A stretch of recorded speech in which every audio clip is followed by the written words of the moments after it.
Bonjour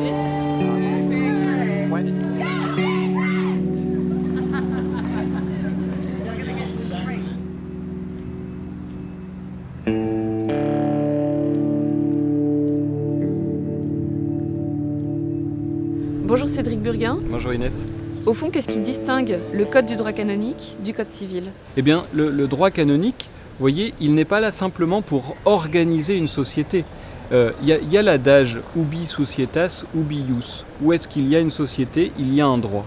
Mais l'Église est plus qu'une société parce qu'elle ne poursuit pas seulement un bien commun terrestre et humain, mais elle poursuit un bien spirituel, de nature spirituelle, qu'est le salut de Dieu.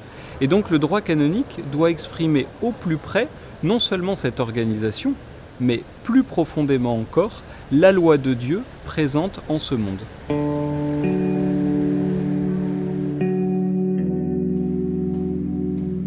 Bonjour Bruno Gonsalve. Bonjour Inès. L'Église catholique possède donc un droit et une justice qui lui sont propres, mais quel est son champ de compétences? Autrement dit, quelle est sa juridiction? Alors effectivement, on ne peut pas penser que tout ce qui concerne l'activité judiciaire de l'Église va être jugé depuis Rome. Il faut quand même se dire, c'est que l'Église a des tribunaux locaux proches du justiciable qui rendent accessible et facile la justice. Donc ceux qui font, j'allais dire, le travail de base auquel les gens sont confrontés, ce sont ce qu'on appelle des tribunaux diocésains, donc attachés à un diocèse, ou des tribunaux interdiocésains, souvent dans le cadre de ce qu'on appelle une province ecclésiastique, et qui effectivement vont mettre leurs forces en commun pour assurer la meilleure qualité de justice possible.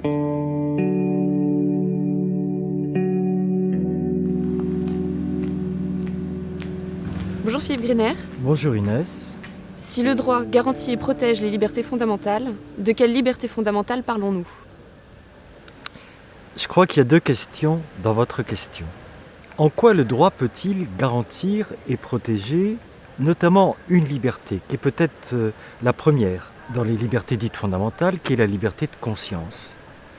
Parce que la conscience, ça se situe dans le fort intérieur de la personne.